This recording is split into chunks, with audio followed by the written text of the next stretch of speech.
Rekan SRI, kita berjumpa lagi dalam Command Collaborative Movement for Betterment, sebuah podcast dari Swasaba Riset Inisiatif sebagai wujud kontribusi untuk berkolaborasi dalam upaya meningkatkan pelayanan publik dan kesejahteraan masyarakat.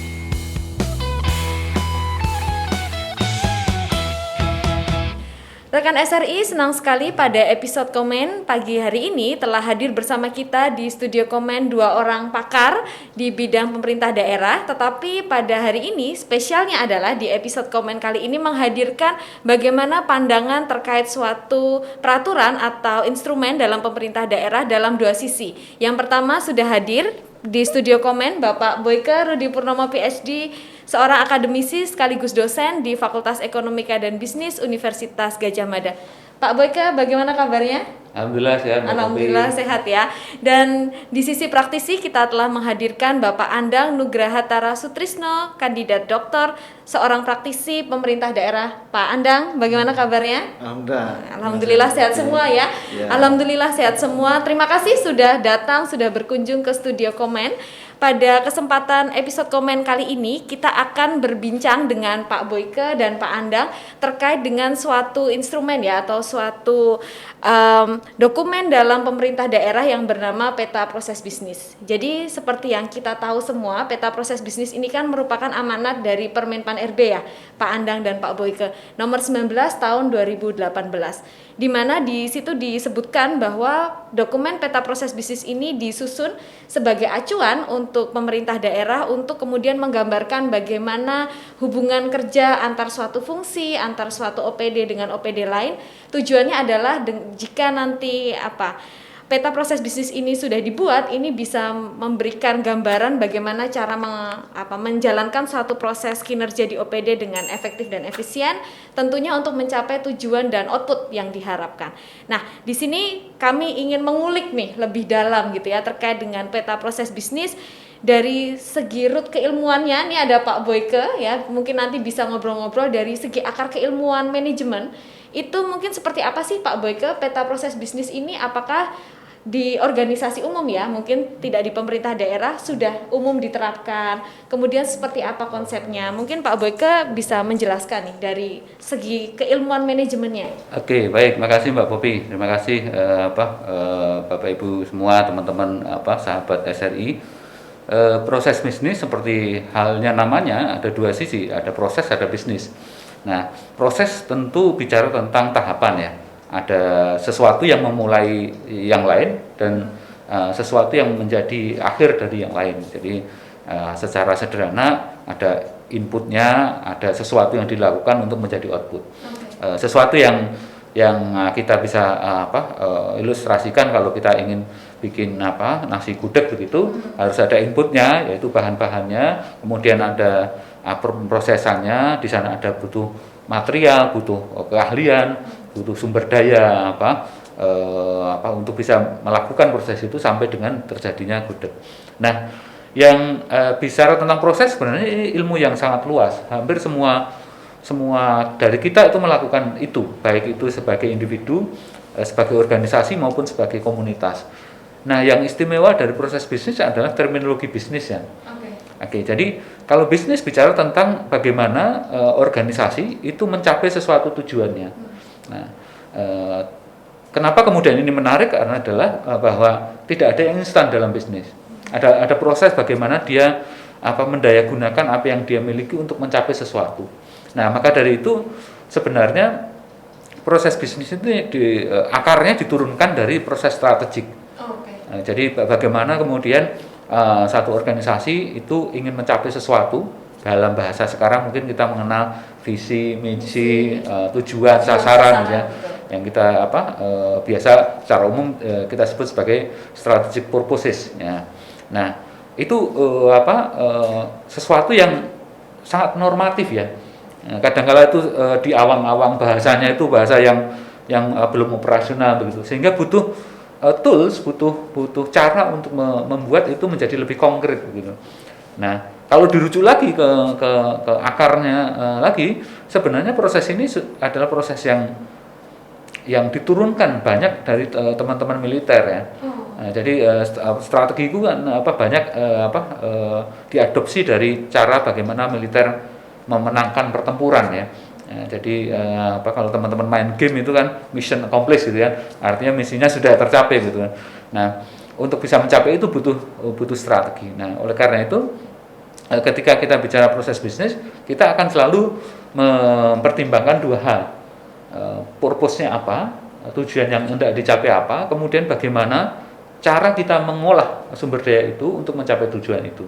Nah, nanti diturunkan dalam banyak instrumen. Ya, nanti kita mungkin bisa lebih detail sampaikan ya. Baik, terima kasih Pak Boyke. Jadi tadi simpulkan oleh Pak Boyke ya, secara akar ilmu manajemen ya, bahwa proses bisnis atau peta proses bisnis ini adalah bagaimana kita menggambarkan ya urutan dari mulai input sumber daya tadi ya, ada material, machine, money, mungkin seperti itu ya Pak Boyke, ke dalam proses-proses gitu ya, urutan proses-proses, ada tahapan prosesnya untuk mencapai output, di mana tadi output ini merupakan, karena ini bisnis tentunya tujuannya untuk mencapai apa yang menjadi goals dari organisasi tersebut, diturunkan dari visi, misi, tujuan dan sasaran.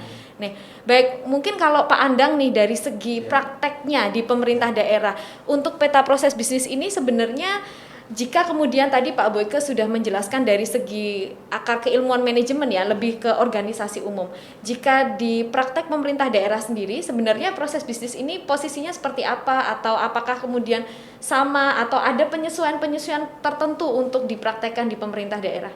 Ya, terima kasih Mbak Popi. Jadi sahabat rekan SRI, bisa kami sampaikan berkaitan dengan peta proses bisnis, bahwa ini dibutuhkan sebagai pedoman ya, instansi pemerintah, baik itu pemerintah daerah maupun juga pemerintah pusat, kabupaten dan kota, yang semua ini ada di Indonesia, ada sekitar 300-an lebih. Jadi ini adalah hal yang masih sangat awam, karena tidak banyak juga pemerintah daerah yang sudah melakukan itu. Dan sekarang ini ada beberapa daerah di Pulau Jawa ini yang sudah membuat itu, tapi memang konsep baik itu peta proses bisnisnya sudah dilakukan secara benar sesuai dengan Permendagri 19 2018 atau belum, itu memang belum masih diragukan atau belum kayak meyakini bahwa itu sudah dilakukan peta proses bisnisnya dengan benar sesuai dengan Permendagri, itu masih belum dirasakan oleh teman-teman pemerintah daerah. Tapi paling tidak peta proses bisnis sebagai pedoman bagi pemerintah daerah ataupun perangkat daerah khususnya sebagai pembantu bupati untuk melaksanakan urusan pemerintahan ya.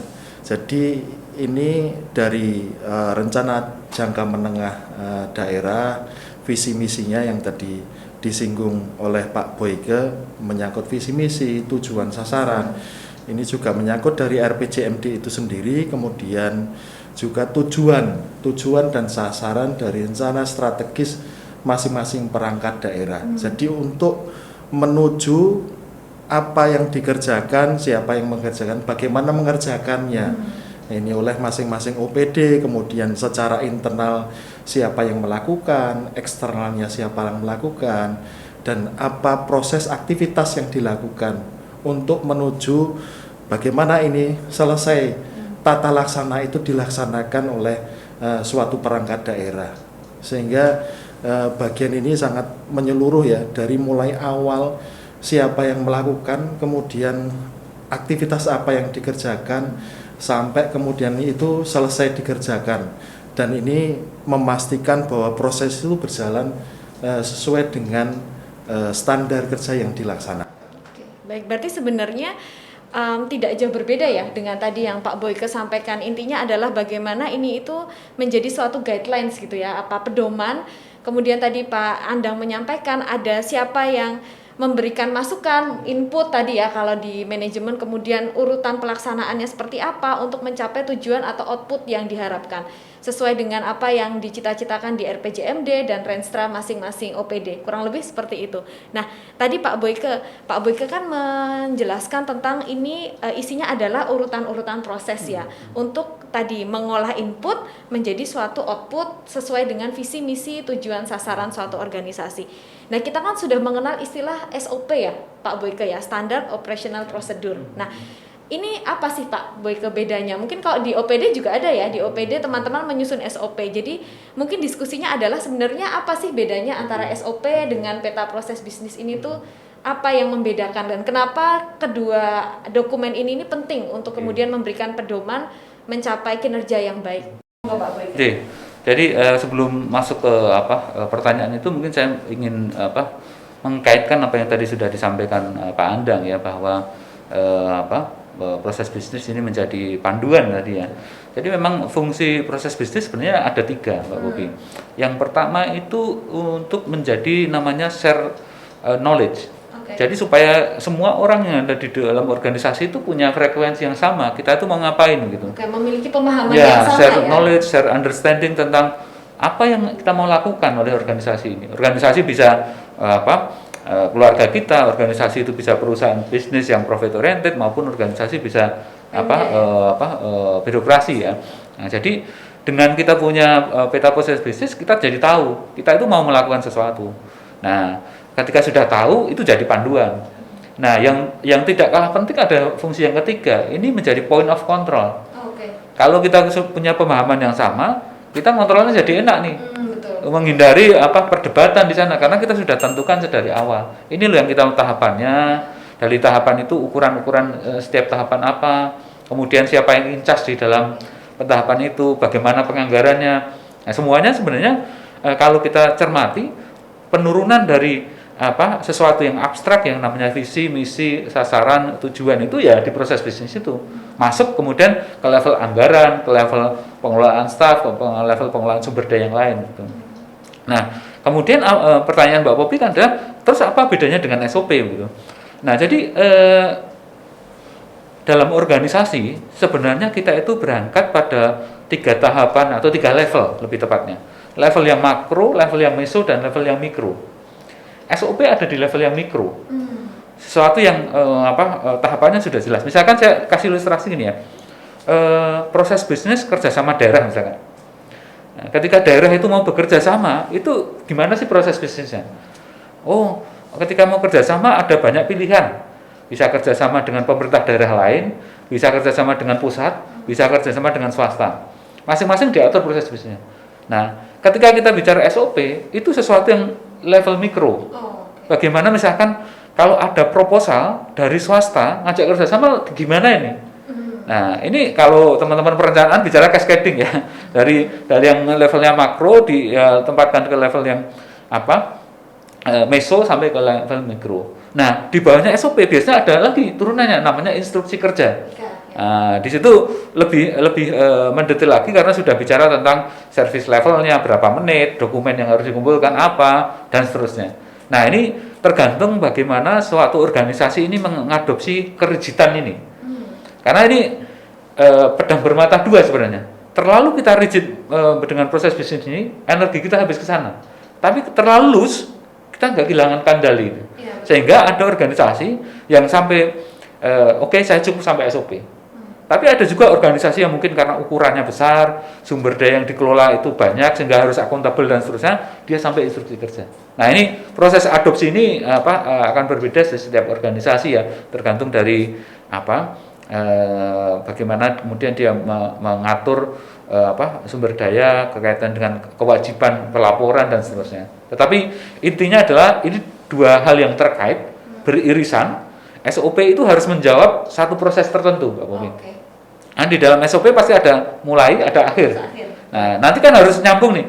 SOP 1 bicara tentang mengelola proposal masuk. Nah, nanti berkaitan dengan SOP 2. Bagaimana proses evaluasi proposal berkaitan dengan SOP ketiga dan seterusnya. Nah, itu semuanya menjadi himpunan dari proses bisnis kerjasama, kurang lebih gitu. Jadi tadi SOP ini merupakan turunan dari aktivitas yang telah disusun dalam bagian proses tadi ya, Pak Boyke ya.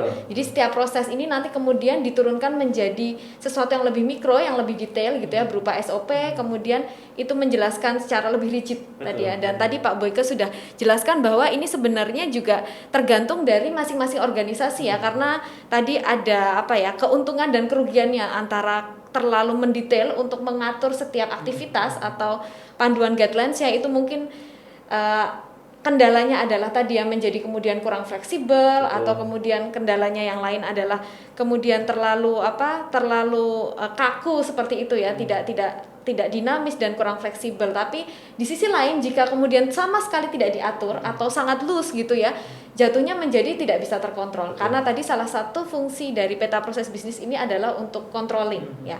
Nah, Pak Andang sendiri kalau di Pemda sebenarnya pendekatan apa sih yang lebih baik seperti itu ya? Apakah kemudian tadi Pak Boyke menjawab bahwa peta proses bisnis ini kan ada 3 ya fungsinya, seperti sharing understanding, sharing knowledge, kemudian tadi untuk kontrol gitu ya, supaya tidak ada overlapping antara satu fungsi dengan fungsi yang lain, supaya semuanya tahu apa urutan pelaksanaannya.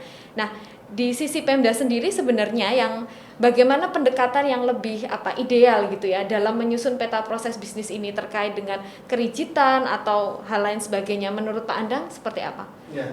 Kalau tadi saya sampaikan berkaitan dengan rencana strategis ya, rencana strategis masing-masing perangkat daerah. Jadi tentunya kita melihat dari situ dulu, jadi teknis operasionalnya.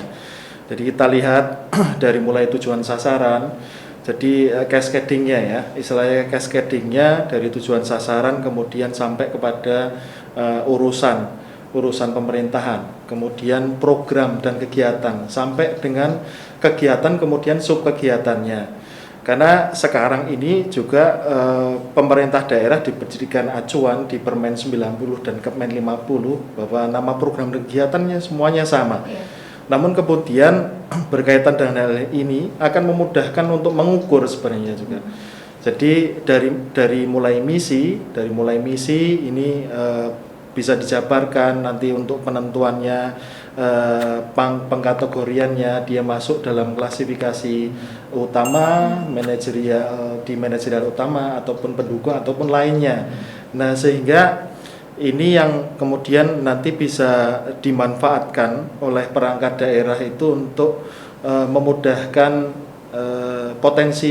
melihat potensi masalah dari proses pelaksanaannya, dan kemudian juga menjamin standar kerja ini sesuai dengan proses yang sudah dilaksanakan. Dan kalau tadi disampaikan berkaitan dengan SOP yang dilaksanakan oleh perangkat daerah ini memang lebih detail sebenarnya,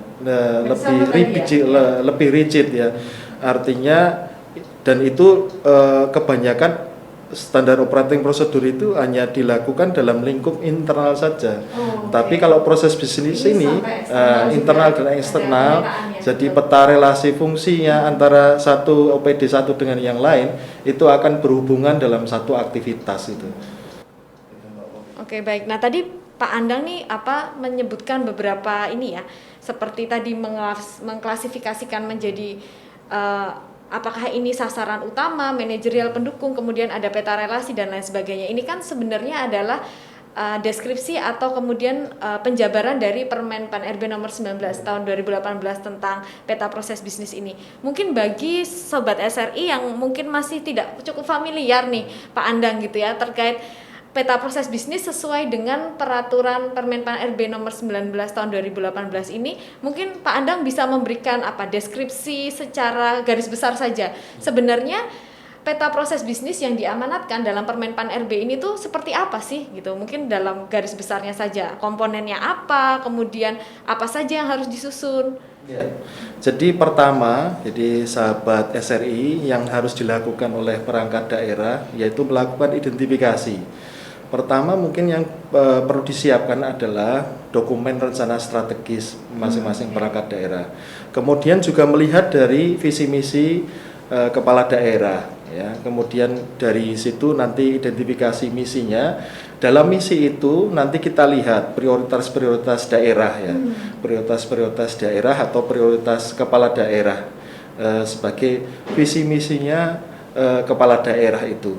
Kemudian setelah itu penjabarannya, kemudian dalam pengklasifikasian ya kita masukkan dalam apabila di sana ada prioritas daerah yang itu memang fokus untuk diselesaikan selama periode 5 tahun masa jabatan kepala daerah, maka itu menjadi masuk pada klasifikasi utama.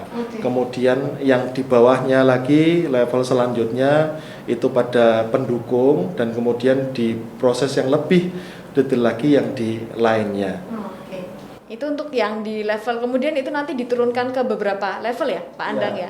Ada level 1, kemudian level 2 yang menunjukkan tadi Pak Andang menyebutkan bagaimana hubungan antara instansi yang ada di pemerintah daerah. Kalau tadi SOP kan lingkupnya internal, nah yang di peta proses bisnis di lintas fungsi ini kemudian sudah menunjukkan ya dalam suatu pelaksanaan program atau kegiatan ini instansi mana saja yang berhubungan seperti itu, dan dia berperan di bagian mana, seperti tadi Pak Boyke sampaikan untuk kontrol ya Pak Boyke ya. Jadi untuk kontrol saya tanggung jawabnya di mana, instansi yang lain tanggung jawabnya di mana, dan lain sebagainya. Nah, Pak Boyke tadi kan Pak Andang sudah menjelaskan nih, kalau di pemerintah daerah, dan Pak Boyke juga sudah menjelaskan ini kan sebagai guidelines ya, sebagai pedoman supaya mengkontrol dan lain sebagainya.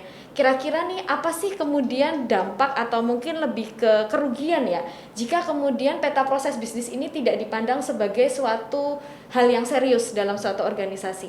Apa kerugiannya? Ya, jadi organisasi itu kan terdiri dari banyak elemen ya.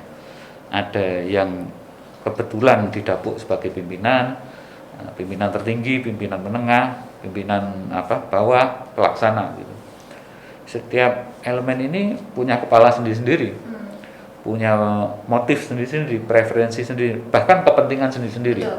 Nah, bagaimana kemudian kita itu bisa membuat, atau lebih tepatnya bagaimana kita bisa meyakinkan diri kita di dalam organisasi bahwa kita semua lagi mikirin hal yang sama, kita semua lagi mengupayakan hal yang sama untuk mencapai tujuan kita. Sementara visi misi itu sifatnya normatif nih. Misalkan membangun masyarakat adil sejahtera. Adil yang sejahtera seperti apa begitu? Membangun itu membangun apanya? Membangun rumahnya, membangun jalannya, membangun mentalnya, membangun kesehatannya. Ini sesuatu yang sangat mungkin untuk diperdebatkan di akhir periode nanti. Kalau kemudian tidak ada guidelines yang kemudian spesifik yang bisa menjadi pemahaman bersama, kesepakatan bersama, ya ini akan sulit kita meyakinkan diri kita. Dan kalau bicara statistik, probabilitas suksesnya juga tentu akan rendah gitu. Nah, jadi ini sesuatu yang ilmunya sebenarnya bukan ilmu yang baru, tetapi mengemas proses bisnis ini sesuai dengan kebutuhan itu menjadi seni tersendiri bagi organisasi. Nah, apalagi pemerintah daerah dengan banyak constraint ya, ada constraint anggaran, ada constraint pelaporan, ada constraint dinamika daerah yang berbeda dan seterusnya. Jadi akan sangat akan sangat riskan, akan sangat berisiko bagi pemerintah daerah atau bagi pemimpin daerah manakala tidak mengelola ini dengan tepat. Karena pertanggungjawaban kan di akhir. Kalau sudah terlambat kita nggak mengelola dengan baik, ya kemungkinan besar ya kita tidak mencapai tujuan. Sama seperti kita mau pergi ke Jakarta ya, kita nggak punya guideline yang jelas. Ya nggak apa-apa sepanjang ini. Tapi kemungkinan kita sampai Jakarta kan lebih rendah daripada itu. Dan ketika nanti dimintain pertanggungjawaban akan kesulitan gitu. Nah, dengan ada proses bisnis ini paling tidak, misalkan satu saat tidak mencapai tujuan, kita bisa tunjukkan milestone-nya. Tinggal berapa persen lagi sih kita? Prosesnya sudah sampai di sini dan seterusnya. Itu yang membuat, kalau saya membaca semangat yang ada tadi dijelaskan Pak Andang dengan regulasi yang ada itu adalah bagaimana membangun akuntabilitas dari birokrasi ya. Jadi output bahkan outcome-nya bisa saja belum terlaksana, belum tercapai sepanjang periode tertentu, tetapi paling tidak bisa ditunjukkan ini sampai sejauh mana progresnya. Kalau memang nanti perlu dilanjutkan, yang berikutnya melanjutkan, tidak memulai dari awal lagi gitu loh, tinggal melakukan itu. Jadi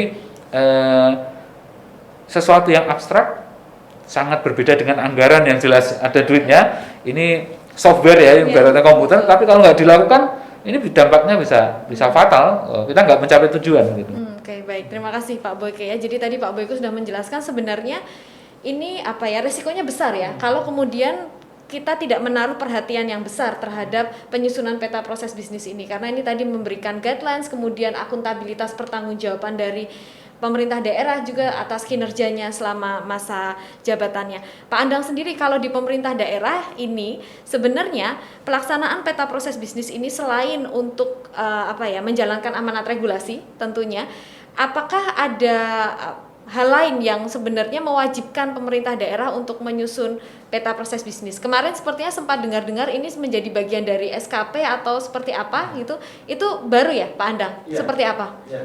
Kebetulan di tahun 2021 semester 2 ya, jadi aparatur sipil negara itu berkaitan dengan penilaian prestasi kerja pegawai ini diminta untuk sudah harus mengikuti pedoman yang baru. Dan pedoman yang baru itu nanti untuk SKP yang lanjutan di tahun 2002 ini yang disusun di bulan Januari secara individu, dari mulai pimpinan sampai dengan bawahan, ini juga proses bisnis menjadi bagian pengukuran dalam indikatornya. Nah, sehingga ini menjadi bagian yang sangat penting baik itu untuk organisasi maupun juga kinerja individu. Maka dari itu mungkin perangkat daerah atau pemerintah daerah ini harus segera menyusun ya peta proses bisnis ini, karena apabila itu tidak ada maka ini akan terjadi kesulitan baik itu pimpinan atau bawahan sebagai pelaksana program dan kegiatan ini untuk kaitannya dengan pengukuran kinerjanya, yang sasaran pengukuran kinerjanya di bulan Januari ini kan harus segera dimasukkan dalam bagian penilaian kinerja, meskipun nanti akan dinilai pada saat akhir tahun, tapi kemudian ini harus dibuat di bulan Januari. Nah, sehingga ini mungkin peta proses bisnis ini harus segera disusun karena menjadi bagian dari penilaian tidak hanya kelembagaan tetapi juga individu. Jadi tata laksananya dari peran masing-masing individu, kemudian peran dari masing-masing tugas pokok dan fungsinya kelembagaan secara organisasi. Berarti ini tidak hanya penting dalam skop organisasi saja ya Pak Boyke, ternyata justru malah kalau di Pemda peta proses bisnis ini sudah penting sampai ke ranah kinerja individu ya, tidak hanya kinerja organisasi saja. Pak Boyke, ini mungkin pertanyaan terakhir saya untuk Pak Boyke nih, dari keilmuan manajemen sendiri. Ketika tadi kan kita sudah membahas ya betapa pentingnya proses bisnis, kemudian apa dampak dan resiko serta kerugian jika kemudian suatu organisasi, bahkan di Pemda sampai level individu ya, tidak menyusun peta proses bisnis ini dengan serius, dengan baik. Nah, Pak Boyke, sebenarnya apa yang kemudian perlu benar-benar dipahami atau dimengerti ya sebelum kita menyusun peta proses bisnis, sehingga nanti ketika proses kita akan menyusunnya ini kita bisa menjalankan proses ini dengan baik, sehingga nanti harapannya proses bisnis yang dihasilkan juga maksimal gitu ya, juga optimal, juga baik. Apa sebenarnya dalam elemen organisasi yang harus kita pahami dengan baik sebelum kita menyusun proses bisnis? Ya, pertanyaannya sangat mendasar saya pikir ya.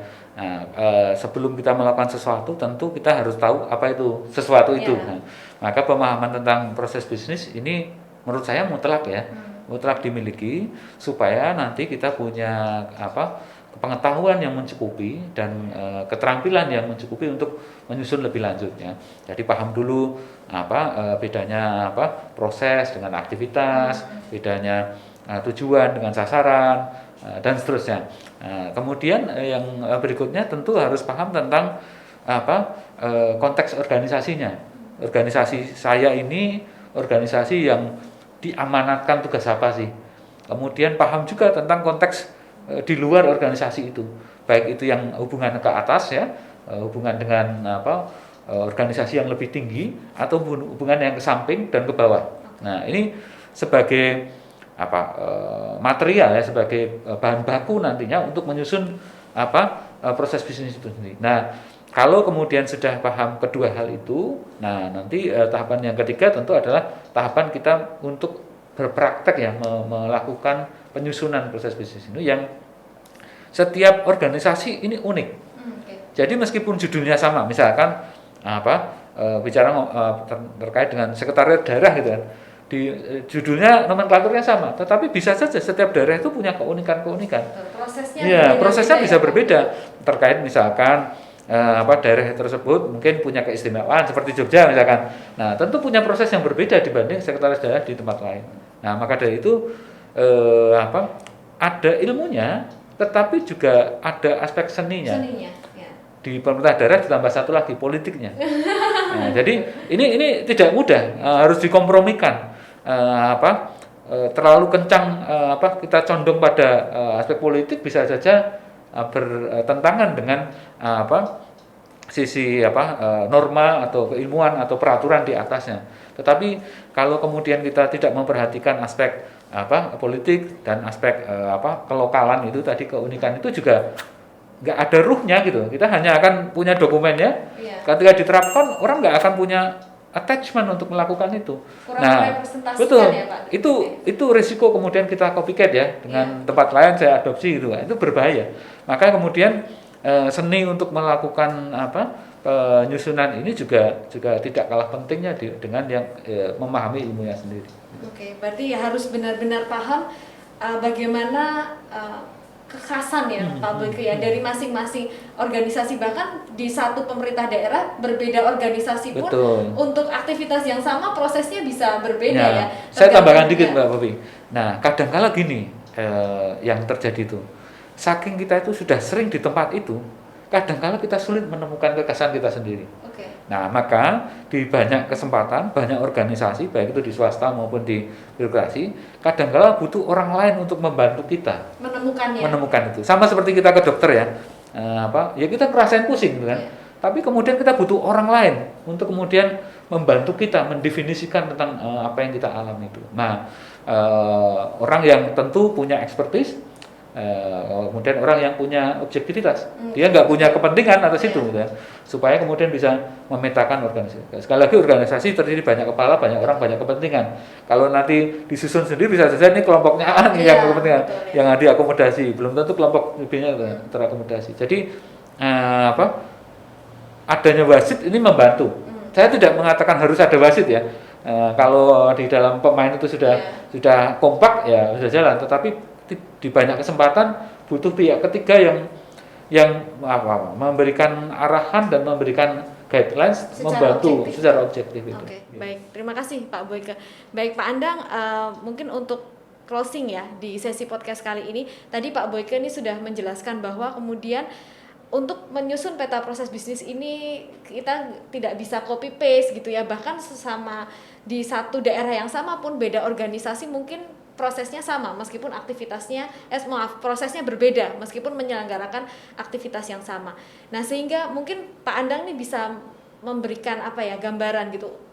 Kan peta proses bisnis ini kan dia pasti dinamis ya Pak Boyke ya. Mungkin tadi ya, awalnya organisasi saya ketika melakukan aktivitas ini prosesnya A, B, C, D. Kemudian organisasi ini melaksanakannya, lalu mungkin belajar dari tempat lain melihat ternyata kok proses saya selama ini nih kurang efektif ya. Proses yang dilakukan, kita melakukan aktivitas yang sama di organisasi lain kok terasa lebih efektif. Nah, ini kan sehingga yang namanya peta proses bisnis ini bukan satu dokumen yang dibuat sekali untuk dilakukan atau diacu selamanya ya. Pasti ada dinamika, ada perubahan. Nah, ini seberapa krusial sih untuk kita sebagai OPD khususnya mereview proses bisnis yang kita punya, kemudian kapan sebaiknya kita melakukan revisi, dan bagaimana cara supaya kita ketika melakukan review ini kita bisa mendapatkan peta proses bisnis yang lebih baik dari peta proses bisnis yang sebelumnya. Bagaimana Pak Andang? Jadi kapan kita melakukan review ya, tentunya pada saat proses bisnis itu dijalankan. Kemudian juga pada saat di akhir ya, di di akhir proses itu selesai gitu. Sehingga ini kenapa harus pada saat itu berjalan? Karena ini memastikan bahwa peran setiap orang itu berjalan sesuai dengan apa yang ada di alur peta proses itu sendiri. Jadi aktivitas-aktivitas seperti apa? Apakah dia sudah mengerjakan apa yang memang betul menjadi panduan di peta proses bisnis itu atau belum gitu. Nah, sehingga pemantauannya lebih baik memang harus dilaksanakan pada saat itu proses itu berlangsung, kemudian juga pada saat di akhir.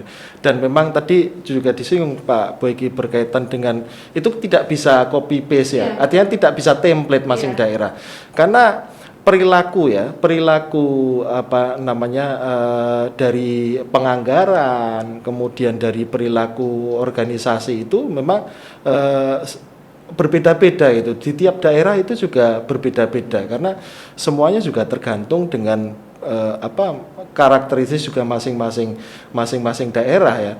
Jadi itu budayanya, nah, itu akan mempengaruhi juga bagaimana mereka budaya organisasinya. Nah, sehingga ini yang tidak bisa satu dengan yang lain itu saling copy paste gitu. Yang ada harusnya itu menggali dari masing-masing apa namanya tugas pokok fungsinya itu bagaimana, kemudian daerahnya bagaimana. Seperti halnya misalkan di daerah kawasan ini untuk kegiatan pertanian misalnya, itu tidak bisa dilaksanakan di tempat ketinggian dan di tempat datar, tentunya pasti akan berbeda perilakunya. Itu sudah seperti itu, apalagi di tempat yang berbeda gitu. Jadi itu menurut saya Mbak Popi. Jadi ini memang daerah, kabupaten dan kota, saya yakin saat ini juga masih dalam penyusunan peta proses bisnis ini tentu banyak mungkin harus melihat berbagai referensi, kemudian juga ini akan memastikan bahwa bukan itu benar dan salah, tetapi ini sudah tepat atau belum gitu, sesuai dengan harapannya, tentunya juga visi misi, pencapaian tujuan dan sasaran organisasi gitu. Itu Mbak Popi. Baik, terima kasih Pak Andang ya. Jadi tadi kita sudah diskusi panjang nih dari sisi pemerintah daerah, dari sisi akademisi gitu ya. Bagaimana kemudian peta proses bisnis ini sangat esensial gitu ya. Tidak hanya sekedar sebagai dokumen untuk guidelines atau pedoman, tetapi tadi Pak Andang dan Pak Boyke sudah menunjukkan untuk mengkontrol gitu ya. Apakah setiap bahkan di Pemda sampai aspek individu ya, ini dia sudah melakukan kinerja yang sesuai belum dengan apa yang harusnya mereka lakukan untuk mencapai visi misi tujuan sasaran. Kemudian untuk menunjukkan akuntabilitas tadi Pak Boyke sebutkan ya, apakah kemudian kinerja atau outcome ini sudah tercapai belum sesuai dengan apa yang direncanakan di awal. Kemudian jika belum, sampai mana prosesnya gitu ya. Jika nanti akan dilanjutkan, kemudian tidak perlu ngulang dari awal, tadi Pak Boyke sampaikan. Nah, jadi bisa kita simpulkan betapa esensialnya ya sebenarnya dokumen peta proses bisnis ini disusun di organisasi pemerintah daerah, bahkan sampai ke level individu untuk SKP tadi Pak Andang sampaikan. Baik, terima kasih banyak Pak Andang, Pak Boyke sudah mampir ke Studio Komen, sudah memberikan gambaran ya kepada para sobat SRI terkait apa itu peta proses bisnis. Tadi Pak Andang sampaikan daerah-daerah sedang mulai menyusun gitu ya, sedang mulai menyusun bagaimana peta proses bisnis ini, dan tadi poinnya adalah tidak bisa copy paste ya ternyata gitu. Setiap daerah punya kekhasan, punya karakteristik, punya keunikan masing-masing dalam melaksanakan proses bahkan untuk aktivitas yang sama.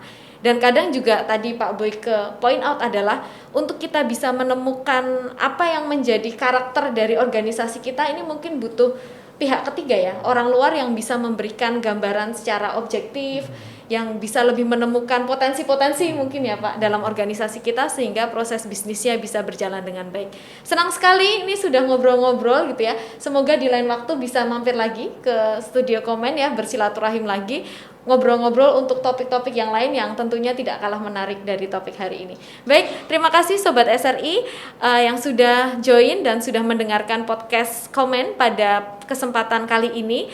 Jangan lupa untuk selalu memfollow sosial media dari SRI di @swasaba_SRI untuk terus memfollow up kegiatan-kegiatan, event, informasi maupun berbagai informasi yang kami share di sosial media yang tentunya sangat berguna dan bermanfaat untuk Sobat SRI semua. Kita bertemu lagi di lain kesempatan. Terima kasih, sampai jumpa.